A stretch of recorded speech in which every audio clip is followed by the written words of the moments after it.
Assalamualaikum sahabat, perkenalkan nama saya Pina Salsabila dari Prodi Akuntansi Reguler A. Di sini saya akan menjelaskan tentang akhlak dan krisis etika di masyarakat modern. Akhlak dalam bahasa Arab berasal dari kata khalaqa yahluqu khuluqan yang merupakan segat masdar yang berarti tingkah laku, perangai, atau tabiat. Secara terminologi, akhlak adalah tingkah laku seseorang yang didorong oleh suatu keinginan secara mendasar untuk melakukan suatu perbuatan. Sementara itu, menurut Imam Al-Ghazali, akhlak merupakan tingkah laku yang melekat pada diri seseorang yang dapat memicu perbuatan baik tanpa mempertimbangkan pikiran terlebih dahulu. Begitu pula Rasulullah SAW diutus ke muka bumi ini melainkan untuk menyempurnakan akhlak. Menurut Islam, akhlak terbagi ke dalam dua bagian, yaitu akhlakul karimah dan akhlakul mazmumah. Yang pertama adalah akhlakul karimah atau akhlak terpuji, merupakan suatu aturan atau norma yang mengatur hubungan antar sesama manusia dengan Tuhan dan alam semesta. Contohnya sikap rendah hati, rela berkorban, sopan, santun, jujur, tawakal, adil, sabar, dan lain sebagainya.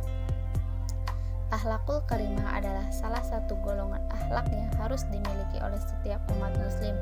Sebagai umat muslim, sudah seharusnya kita selalu menjaga akhlakul karimah dalam menjalani kehidupan sehari-hari.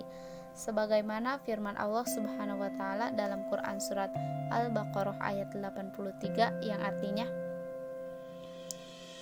"Dan ingatlah ketika kami mengambil janji dari Bani Israel, janganlah kami menyembah selain Allah dan berbuat baiklah kepada kedua orang tua, kerabat, anak-anak yatim, dan orang-orang miskin. Dan bertutur katalah yang baik kepada manusia, laksanakan sholat, tunaikan zakat, tetapi kemudian kamu berpaling mengingkari kecuali sebagian kecil dari kamu, dan kamu masih menjadi pembangkang." Adapun manfaat-manfaat berakhlakul karimah diantaranya. Yang pertama, dicintai oleh Nabi Muhammad SAW, sebagaimana yang telah disebutkan dalam hadis berikut ini. Rasulullah SAW bersabda, yang artinya, orang yang paling saya cintai dan yang paling dekat dengan tempat saya kelak di hari kiamat adalah mereka yang memiliki akhlak mulia. Sementara orang yang paling saya benci dan tempatnya yang paling jauh dari saya kelak di hari kiamat adalah mereka yang keras dan rakus, suka menghina dan sombong. Hadis riwayat Tirmizi. Adapun yang kedua yaitu berat timbangannya di hari kiamat. Sebagaimana yang telah disebutkan dalam hadis berikut ini, Rasulullah SAW bersabda, yang artinya tidak ada suatu amalan yang jika diletakkan dalam timbangan lebih berat dari akhlak mulia. Sesungguhnya orang yang berakhlak mulia bisa menggapai derajat orang yang rajin puasa dan rajin sholat. Hadis riwayat Tirmizi. Krisis etika masyarakat modern.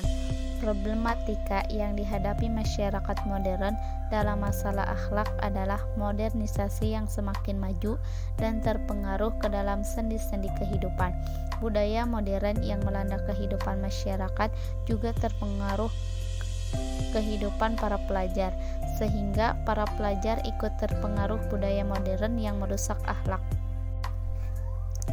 Berikut ini ada beberapa contoh yang mungkin menjadi kekhawatiran dari sebagian kalangan akan dampak dari kemajuan teknologi itu. Seperti menurut mereka bahwa dengan kemajuan teknologi bisa dinikmati oleh orang-orang yang berkompetensi saja. Mereka juga meyakini berbahayanya kalau berada di tangan orang yang mempunyai mental dan keyakinan agama yang lemah.